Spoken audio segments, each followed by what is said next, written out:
Presentation of Dialogue on Idaho Public Television is made possible through the generous support of the Laura Moore Cunningham Foundation, committed to fulfilling the Moore family's legacy of building the great state of Idaho. Coming up, his reporting has taken him all over the world, and now his interest in writing has brought him to Idaho to help plan one of our state's major literary events. A conversation with John Hockenberry next on Dialogue.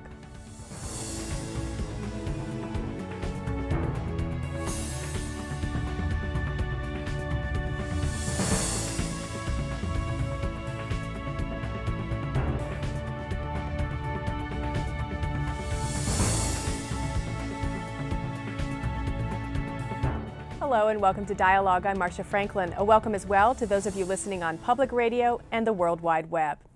John Hockenberry's life has been about adaptation. For instance, he didn't set out to become a reporter, but after covering one of our country's major events, he was hooked. He also had to learn a whole new way of navigating in the world after being paralyzed in a car accident.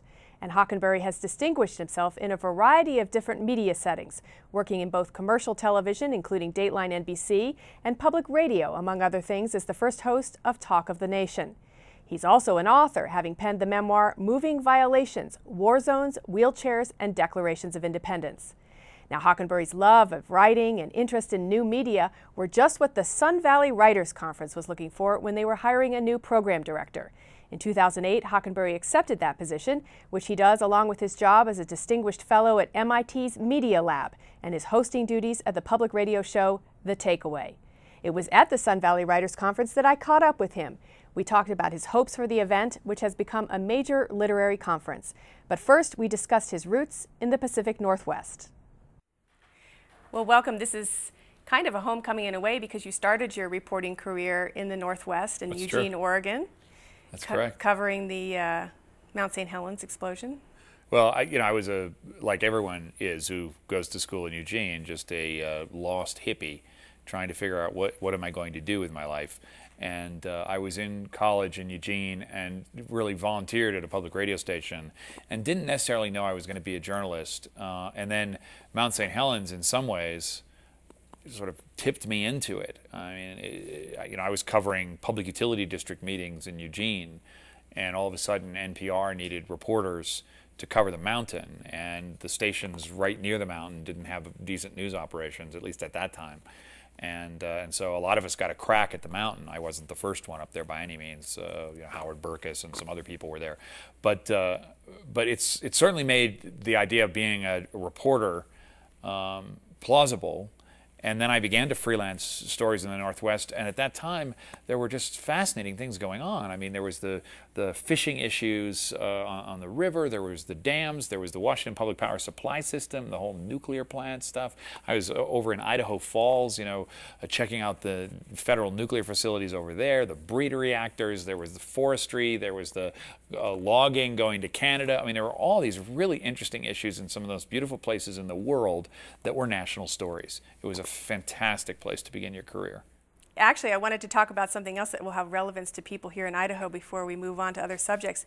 We have Barbara Morgan, who was a teacher in space, and she was Krista McAuliffe's backup, and after 20-some years, she finally got a chance to go up in 2007. And what many people don't know is that there was also a Journalist in Space program planned around that time, and you were one of the finalists for that program. That's right, yeah, it's a very long time ago. In 1985, they started the program. In 86, the Challenger disaster happened that you referred to, which took the life of Krista McAuliffe. I actually covered that story because she was a teacher in New Hampshire. But the NASA continued the selection process for the journalists in space, and Geraldo made one cut, Walter Cronkite made 2 cuts. I made 2 cuts. I think a guy named Bill Blakemore from ABC. There was a couple of reporters from Seattle who they were on the list, but it all just got mothballed, and then it never happened. And actually, the first journalist to make it into space was, I think, a Japanese reporter from NHK who got to ride on the Soviet Soyuz, and it wasn't a fine moment for the history of journalism, as I recall. Well, you have a hilarious part in your book, and I won't spoil it for people. You folks should read Moving Violations, but it describes the whole fervor around that time when you were interviewed about going up, why you wanted to go up. Well, it was crazy because people, I thought to myself, well, that would be great. I mean, I always, like a lot of people my age who watched the astronauts go up in the Mercury capsules and the Gemini capsules and then watch the band walk on the moon, and you had an impression by the time you got to high school that, like, where was the sign-up sheet to be an astronaut? I mean, why can't I study astronaut in high school? I really would like to do this, and then poof, you're too old, and it didn't happen. And all of a sudden there was this chance, okay, maybe I could do it. So of course I wanted to, but then people were constantly asking me, but you're in a wheelchair, you can't go into space. And I would say, but there's no gravity in space. Why is that a problem? You think I'm going to take the wheelchair up on the shuttle? What about no gravity? Don't you understand? And I would do these interviews with people, and they would say these insane things. They would go, well, going into space is pretty scary, but you'd be doing it in a wheelchair. I was just, no, I'm not going to be doing it in a wheelchair. And I mean, they wanted you to be the first paraplegic in space. Yeah, first, right. Who cares about the first paraplegic in space? Because in America, everybody's got to be the first. Now when I watch golf tournaments, it seems like now it's to the point where it's the first person who won 10 golf tournaments in the rain wearing a red cap. Yeah. Everybody's got to be first at something. Maybe the first paraplegic with a hangnail in space. That's really something. It would have been fabulous to go up there and not feel gravity, I'm sure, for anyone. Speaking of gravity or maybe gravitas, seriousness, one of the things that's I find wonderful about your book and your commentaries is that you cover serious subjects, but you're not afraid to be irreverent. No. You're not afraid to tell it like it is. And I read in your book even that as you were being rescued from the car accident that injured you, your friend said you were making jokes.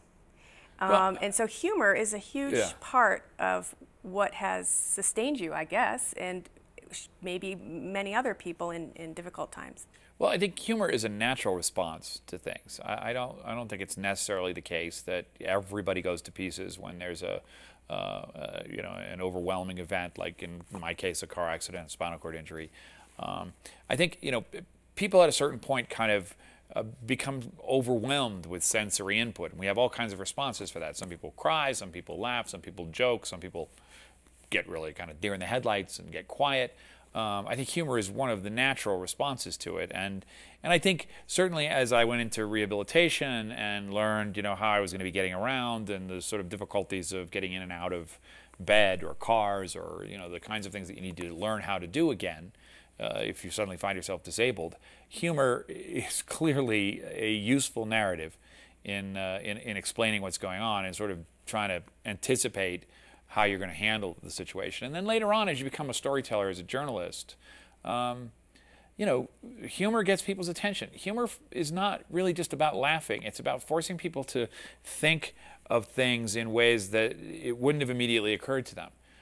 So, I mean, I'm actually not a person that particularly likes to be snarky for its own sake. I mean, I don't think the world needs more Jon Stewarts. He's doing a fine job. And so smart-assy kind of journalists don't interest me, and that's not how I want to be perceived. But if there's an opportunity to cleverly... Maybe an edge is more what I'm thinking of. I think that's probably better. Edgy. I mean, I certainly like to push the envelope in terms of how much more extremely could you think about this thing? What are the implications way out to the horizon on this sort of thing? And that's true whether I'm doing an analysis of foreign policy or just trying to see how ridiculous I might look in a strange hat.